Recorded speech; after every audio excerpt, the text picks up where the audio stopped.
Good evening, I'm Paula Toti. And I'm Kyle Inskeep. 5 people now facing criminal charges after a stabbing in a very tense SWAT situation in Anderson Township this morning. But now there's a twist. Investigators say one of the stabbing victims actually cut his girlfriend, was cut himself in the struggle, and then the pair made up a phony story about a landlord-tenant dispute.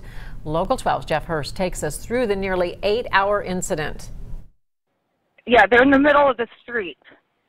I can see her in the middle of the street. She's walking?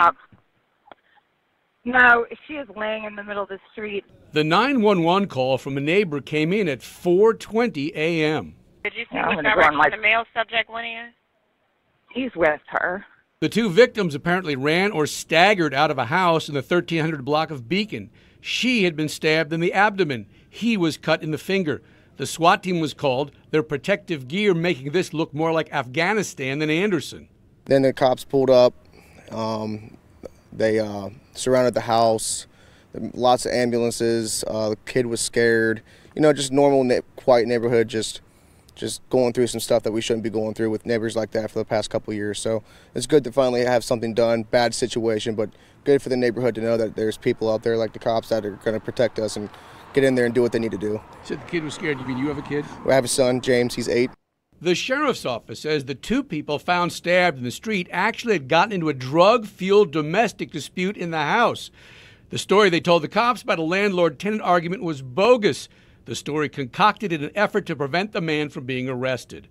But more people were still inside, and the story from the 2 people outside was they had guns. One of those inside, a man, gave up around 6 a.m. Around noon, deputies were seen taking a woman to a nearby cruiser from the house.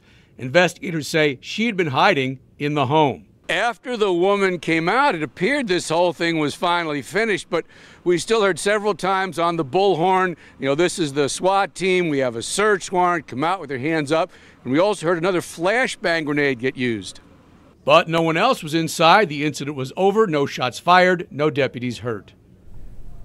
Now let's sort through the names. First, the people who allegedly claimed they were stabbed. 30-year-old John Taylor Jr. is charged with 2 counts of felonious assault, 1 count of kidnapping, and 1 count of obstructing justice. Girlfriend Taylor Deitsch, age 19, who allegedly helped concoct the phony story, is charged with obstruction. Both were hospitalized with non-life-threatening injuries, and no guns were ever found.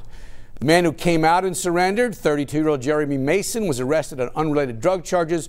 Homeowner Noel Hicks, found inside, was charged with obstruction.